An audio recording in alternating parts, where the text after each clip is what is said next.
Hello, everyone, and welcome back to the Digital Nomad World weekly series. I'm Becky, and once again, I will be your host. Today, we're going to be talking about something that I personally love so much. And when I met my guest, Kelly Floro, in Turkey just last month, I was so excited to hear about her connection with hiking. We're going to talk today about hiking around the world and getting paid for it.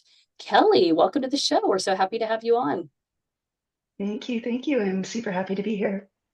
Yeah, hiking. Okay, so I want to hear about your hiking background. Can you tell us how you got into this and then how you started becoming a digital nomad? Yeah. First of all, sorry, I have a normal voice normally, but I don't have a normal voice right now. Getting over a cold. Um, yeah, I hiked the Appalachian Trail in 2018, which is like 3,600 kilometers about trail in the United States. It goes like up the East Coast, which is where I'm from. So that had been kind of a lifelong dream of mine when I was growing up to hike that trail. And I finally like quit my job, sold all my things, left my apartment, and did that trail in 2018. And then after that, like it's really hard to do something like that and then just turn around and go back to having a normal life, like a normal 9 to 5. So I didn't. I built out a van and was living in a camper van and just like traveling around for over a year after that hike ended, just kind of like continuing to revel in the freedom of life and everything. And yeah, I started freelance writing for a media company that specializes in content about the Appalachian Trail during that time. And then during the pandemic, I ended up being hired as the managing editor of that website. It's totally a remote job, so that's how I started my digital nomad journey. Wow, well, congratulations, first of all, on finishing that hike. That is incredible. Did you hike it by yourself? I started alone, and ultimately I hiked about half of it by myself, and half of it with my partner at the time. Um, so yeah, it's one of those trails where most people started alone, but almost no one ends up finishing it alone. It's super social, very community oriented hike. I would absolutely imagine. Did you meet the partner that you finished the trail with on the trail by any chance? Yeah, yeah, I did. Oh I wow. did. I think that's every I think everybody has maybe a dream of that happening if you were to start by yourself and you're not sure where your life is going to take you next and wow, that's really cool. And of course like we it doesn't always continue on past the trail. I've read quite a few hiking books myself, but wow. Mm. How many hours a day on average were you hiking on the Appalachian Trail? For me, normally probably about 10 hours a day. Normally I was hiking like 30 or 40 kilometers in a day. So, and it's very like constantly up and down. It's quite rugged. So, yeah, you need to put in a full day for sure to get the whole thing done within the weather window. Oh, yeah. And I guess it just becomes like almost autopilot in so many ways as your body gets used to it. But also a lot of mental endurance, I am sure. Yeah, it's so much a mental game. Like so much of it is psychological and not physical. But yeah, you kind of it's meditative in a way. You just kind of wander around all day, maybe listen to a podcast, think about food. Uh, yeah, think about when can I stop walking? When can I take a break? Why am I doing this? I love this. I Why? hate this.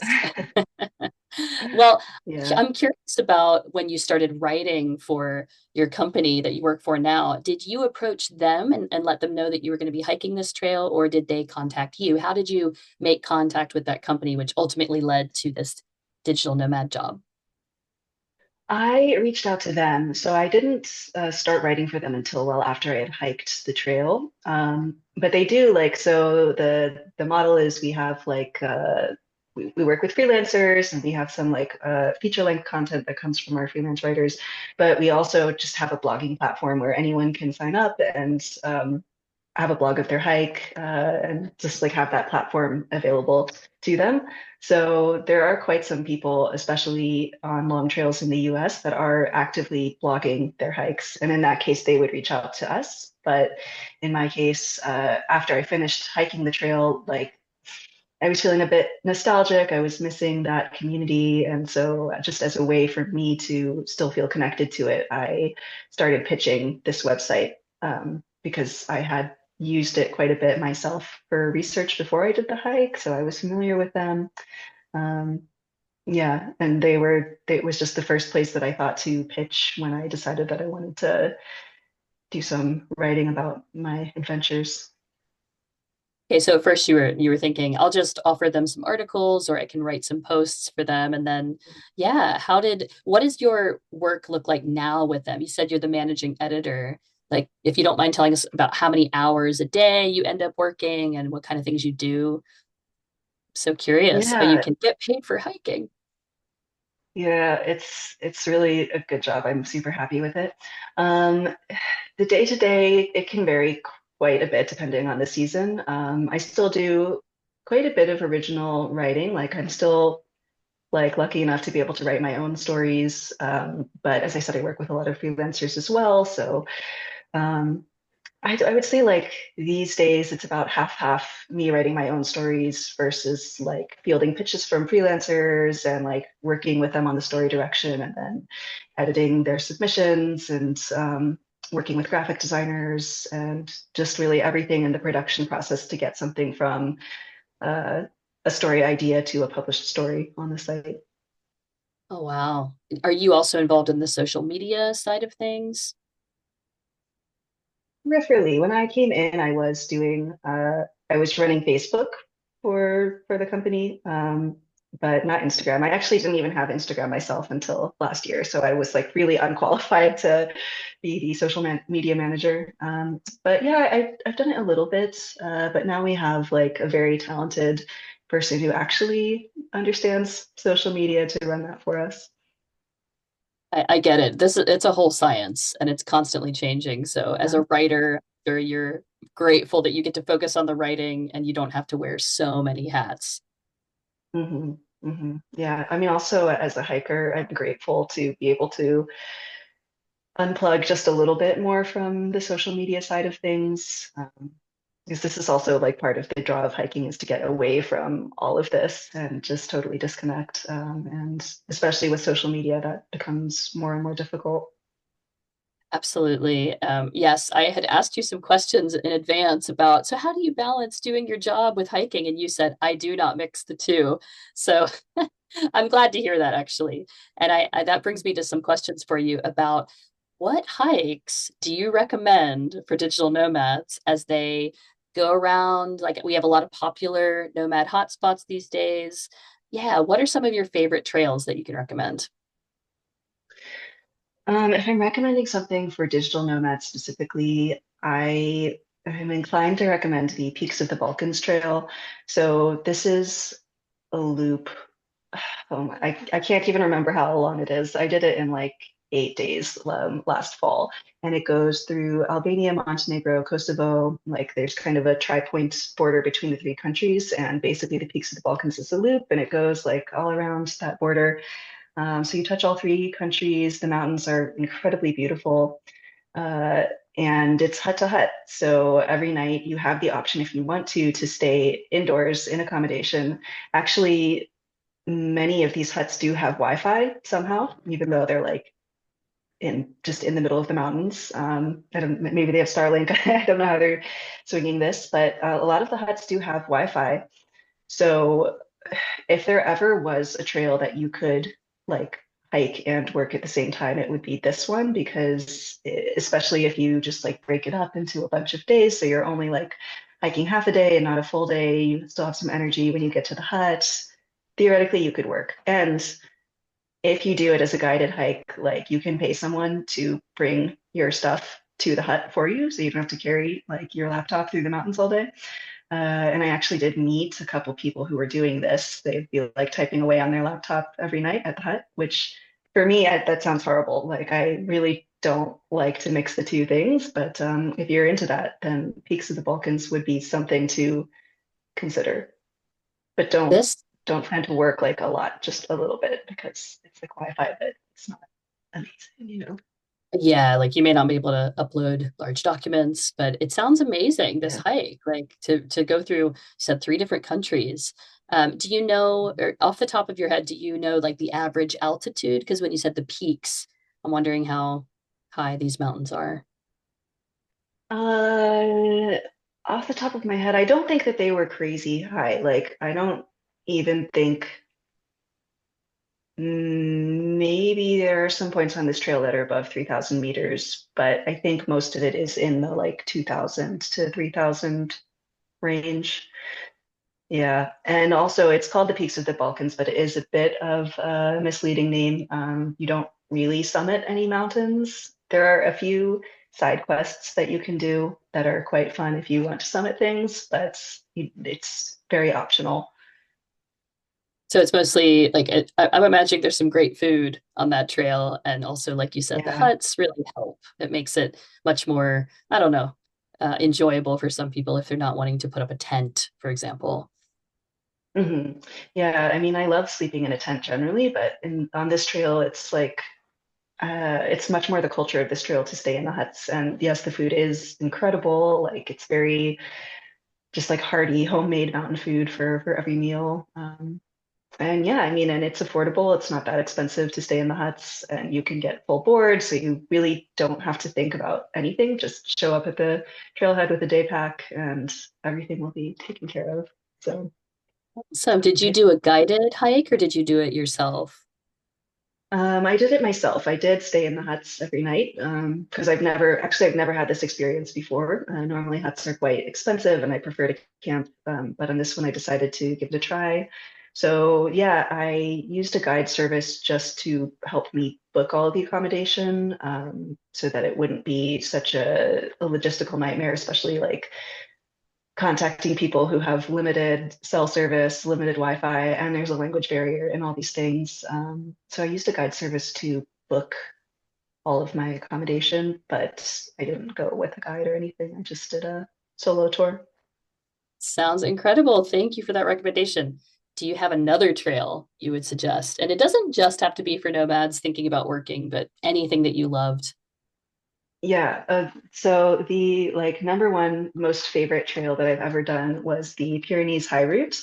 This one is quite a bit longer. I think it's like 750 kilometers. And so it's like along the border of Spain and France. And basically, you're just trying to stay as close to like the ridge line of the Pyrenees, which is the Spain-France border, as possible the whole way. So you hike from the Atlantic to the Mediterranean, and it's just it's so beautiful. The culture, like both the culture of the region, but also the hiking culture is so good. And like the food, everything about it is incredible. Like, and it also just I don't know, it it marked a big transition in my life actually. Like this trail was when I transitioned from being like a van dweller in the United States type nomad to being like living in a backpack and traveling around Europe and Southeast Asia type digital nomad. Like this hike was the inflection point where all that changed in my life. So yeah, for me it was both amazing scenery, amazing people, but also just like the memories and what it means to me in my life is really powerful. Oh, that sounds incredible. And I admit I have not heard of this trail. So I guess it's quite doable on your own. Is it with tents? And how many days did it take you? I think it took me about 6 weeks, like 45 days or so. It's all like there's a guidebook for it. It's all broken up into stages. So yeah, the intention is for it to take about 6 weeks, and it is like set up that you could theoretically sleep indoors every night if you want to, either like in a mountain hut or in a hostel in a town. But yes, for this one, I did camp almost every night. But yeah, I wrote about this also on my website. So if anyone is curious, also about the peaks of the Balkans, but especially about the Pyrenees, I wrote quite extensively on my site. So if anyone is curious, Yeah, find my writings there or reach out to me. Like I could talk about this trail forever. I loved it so much. Oh, it sounds great. We are definitely going to put a link in our description below, so everybody please check that out. I'm curious on because you said the hiking culture was very good on that trail. Are you mostly meeting like French and Spanish speakers, or what were the people like that you were encountering? It was mostly Europeans, but it's like fairly international. Actually, not that many French hikers, lots of Spanish hikers. There's a huge hiking culture in Spain that I didn't really know about before I did this trail, but yes, the Spanish love to hike. They love to hike in these like gigantic groups of like 20 to 40 people, all wearing like unbelievably bright neon clothing. And but they're like the friendliest people you'll ever meet. And they still like respect the siesta when they're out there and everything. So sometimes you'll be like chugging along and then you'll turn a corner and there'll just be like 40 Spaniards with like books and tea like sprawled out all over the trail and just having a good old time. So yeah, I really loved meeting them out there. They're super cool. Oh, that sounds so incredible. I can't imagine that scene of like 40 people with the neon vests in a field just enjoying Yeah, themselves. And I live in Portugal, and so I know we have the Santiago de Compostela. That must be part of what fuels the Spanish hiking culture from so many years back. So, yeah, absolutely. have you Absolutely. done Actually, this that trail trail? also, I haven't, but I was going to say actually, it does share some kilometers. Like in the very beginning, when you're closer to the Atlantic, not a ton, but I did intersect with some Camino walkers in the early days, and they seem like they're having a grand time as well. Like it definitely made me more curious to try walking that someday. It looks quite different, like a very different type of walk, but really cultural, really interesting, really powerful for a lot of people as well. Yeah, that's definitely on my bucket list, but I haven't managed to get off the grid for that long yet. But I know there's the Portuguese way, the French way, and the Spanish way to the final destination of Santiago de Compostela. So one day, who knows, Kelly, maybe we can do part of it together. I would love that. Let's plan Yeah. it. And what other trails have you enjoyed? I know you really have experience in the US and Europe. Have you hiked at all in Southeast Asia? I've hiked like 1 kilometer the tiny little national park on the southern tip of Koh Lanta in Thailand. That's the only hiking that I've done there. I really would love to do like the Kumano in Japan. It's like visiting some Shinto temples, and I looked into this actually last fall, but the logistics were quite a lot, and then I didn't even end up going to Japan at all, so it definitely didn't happen, but it would be a really cool one to do someday. Oh, Sounds Kelly, now you're best. speaking to my heart. I have done 5 days of the Kumano Kodo because I lived for 12 years in Japan. Would have done more, but I was on a work visa there that required me to work pretty consistently. So I can tell you that you're going to love it. And I can put a link, everyone, to my blog post about that. That is now a few years old, but still, as Japan doesn't change so much, it's still quite relevant. And it's actually a sister trail to the Santiago de Compostela because it's part of a what is considered like a registered heritage or pilgrimage route. Hmm. So yeah, it's funny that you mentioned that one. Yeah, oh, I will be checking out your blog for sure. Yeah, there's another route too called the Nakasendo, which is the ancient postal route between Kyoto and Tokyo, and you can hike sections of that. And I did a little bit of that. I did like 4 days, but that's another trail that I would recommend to people who are coming to Japan. There's also a trail called the Crazy 88. It's like you go to 88 shrines. It takes, I think, at least more than probably 6 weeks if you're going to give yourself a good amount of time. But what's fun in Japan is they have a lot of what they call stamp rallies, and you go to these different temples and you get a stamp with which often has a picture of the temple as part of the stamp, and you're collecting all of your stamps for all of the different temples. So Oh, that sounds so great. No, yeah, there's so many trails. The world is just brimming with trails. Like when you start looking for them, they all just start emerging. Uh, and I love that. absolutely. For me, it's such a great way to structure travel, like around mountains and trails and things. It's like the one common thread in my life. Yes. What is it that you love so much about hiking, Kelly? I love the simplicity of it. I think I love the community.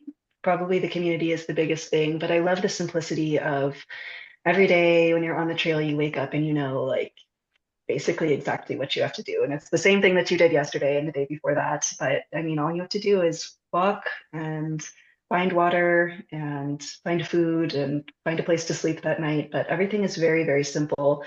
It's very goal oriented because you're always moving physically, literally, you're moving towards your goal every day. And depending on what time you wake up and how much time you spend on the trail, this is the only thing that determines how much progress you make towards your goal. So it's just very easy to measure your progress, but it's also laid back, it's low stakes.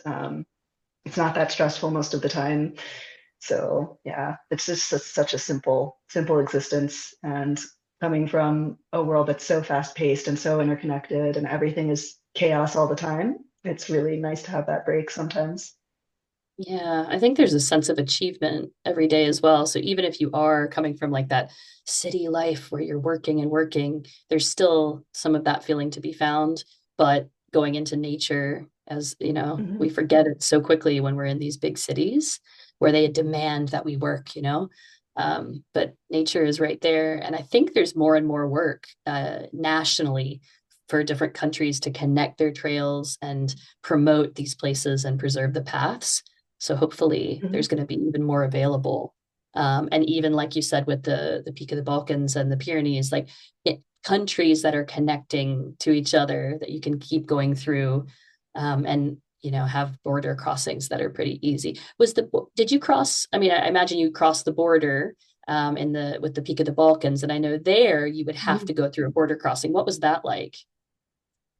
Yeah, so this is the number one reason that you should at least go through a guide service to like book the accommodation and everything on the hike because you do need to apply for border crossing permits every time that you cross the border, and this happens multiple times throughout the hike. And it's a little bit complicated. Like you need to file it with different police stations in each country and like all this stuff. And you need to know like which day will you be crossing and from which spot are you starting and where are you ending that day. So it's kind of a lot. But I just went through a guide service and they file the permit applications for you. It takes like max a week, I would say, to get it all back.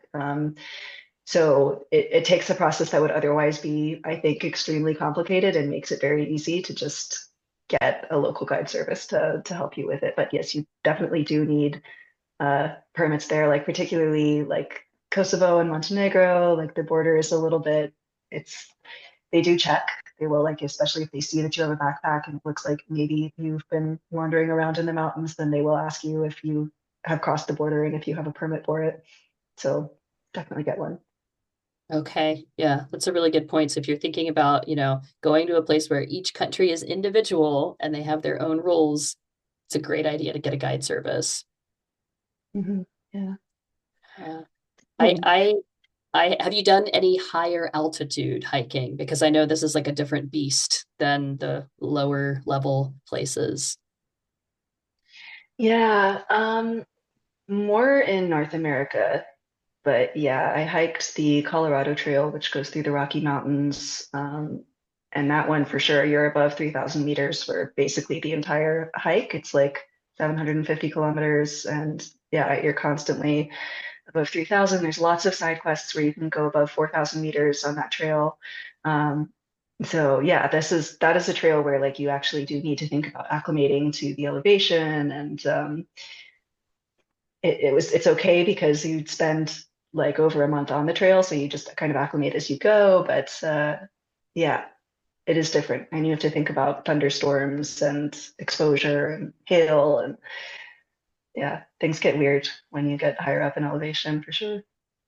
Yeah, how do you plan for all of your hikes? Because I know planning is essential. What you bring and what you forget can mean the difference between, a really meditative walk and stress.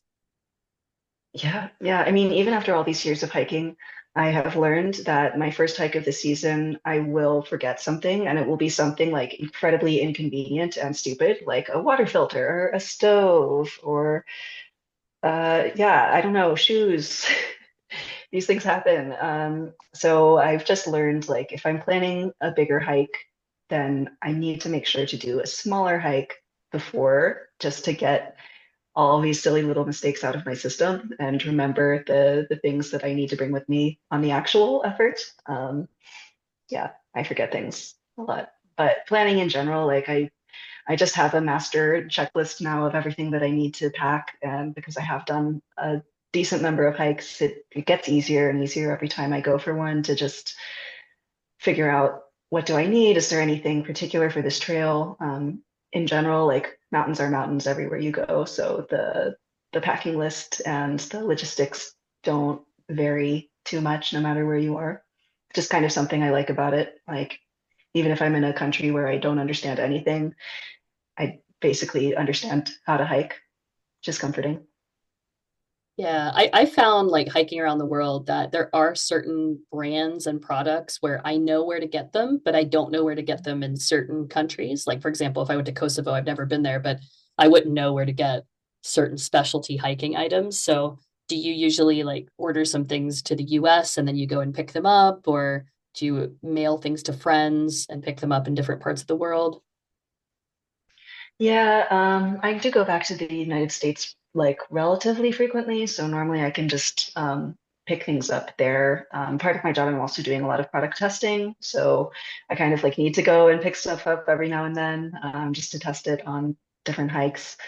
Uh, but yeah, I mean, a lot of the I use a lot of gear that's like from these tiny little brands in the US that like kind of ship internationally, but not really. And it's super expensive to like ship them internationally. So I just try to pick that stuff up when I'm there.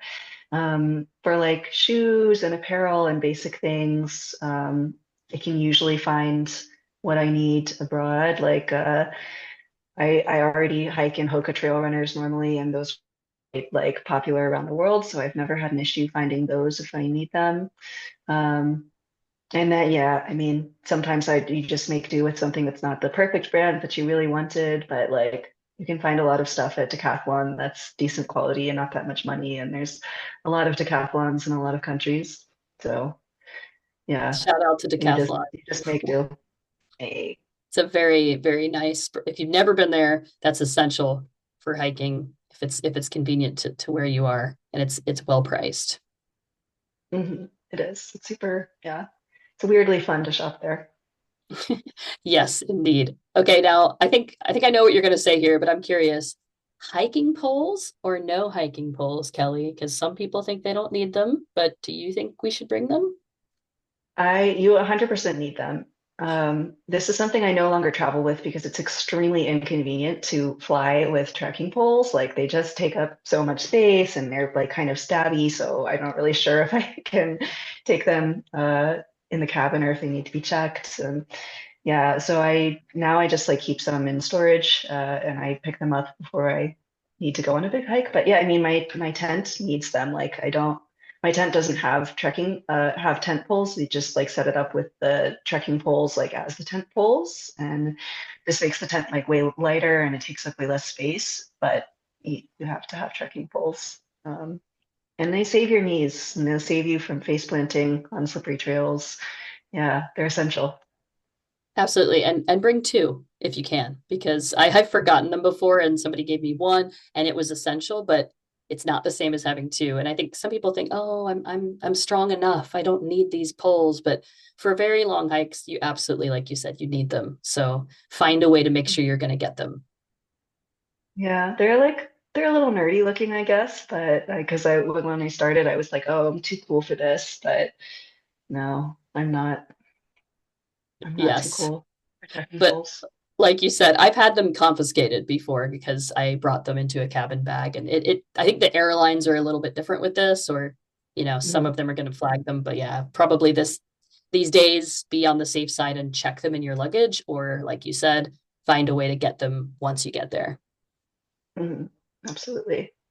Yeah. Well, Do you have any last trails that you haven't mentioned yet that you want to say before we go? Because I hope this is inspiring all of our nomad friends out there and anyone listening to get out and hike more. Mhm. It's not an obscure trail, but I have a couple friends that I met in the Pyrenees actually that just started the Pacific Crest Trail in the US. They're from Belgium, so I think it's their first time in the United States, and they're starting today. Like they might be starting the trail at this moment. So it's been on my mind a bit, but yeah, it's probably the most international trail that we have in the US. It's famous because of the Reese Witherspoon movie Wild and the book with the same name. But yeah, it's a really, and it's kind of an unfinished business trail for me as well because I started hiking it in 2020 during COVID and then I got off because of COVID. And so I only got like 10% of it done before I got off and then I haven't been back. Yeah, if anyone wants to like do a long hike in the US, this is definitely the trail that most people think of first, the Pacific Crest Trail. It's worth a look. Oh, wow. Are you going to get back on that trail one day? I don't know. Yeah, I hope so. I'm not sure if I'll do the whole thing in one go, just because like it takes 5 or 6 months, and I kind of like I like my life too much now to blow it up for 6 months to do a long trail. But maybe I'll do it in sections or something. We'll see. There is nothing wrong with that. And if that's been stopping you from going out and hiking, anyone listening, go ahead and do the small section because, for example, I can tell you in Japan, that's kind of a lifestyle because the Japanese work so much that they are proud to do like different sections of the same longer trail and eventually get it done. As I mentioned, the Crazy 88, that's what a lot of people do. Yeah, absolutely. There is no need to do everything in one huge burst. Like section hiking is also acceptable. It has its own charm and it has its own draw. Yeah, and if you are that person with your laptop that, cannot get out of work but really still wants to hike, there is in the end nothing wrong with bringing the laptop and working at night if you can endure and get your work done like that. Yeah, just put it in like so many waterproof bags and like I don't know, wrap it in pillows or something. I would be terrified to bring my laptop in the mountains, but Yeah. Plan uh, for the worst, and then hope for the best and bring I think with Starlink now too, there's ever more mhm, remote places we can work from. So absolutely. well, Kelly, it has been such a pleasure to talk with you more about hiking as we get into the summer. We're going to start inspiring people to get out there. Is there anywhere we can go to follow you or to find more of your writing for hiking? Yeah, so my website is called The Trek, the trek.co. Yeah, hopefully you can drop a link or something there. This is basically where I write everything about hiking these days. It's there's infinite potential for me to write about hiking there, so I don't really post other places my writings. Um, or on Instagram, like I mentioned, I just got it last year. I kind of use it sometimes. So I will be doing some big hiking in Canada this summer, and I'll probably post about it on Instagram and then later on the trek when I get back. Amazing. What is your Instagram handle? Underscore Kelly Floro, I Okay. think. We'll put that also in the description. Yeah. But some people are just listening to this. So yeah, check out underscore Kelly Floro. And thank you again for joining us, Kelly. I hope that this has inspired everyone listening to get out and hike. It's good for the soul, it's good for the mind, and good for the body. Thank you so much for having me. Thank you. Have a wonderful day, Kelly. You too.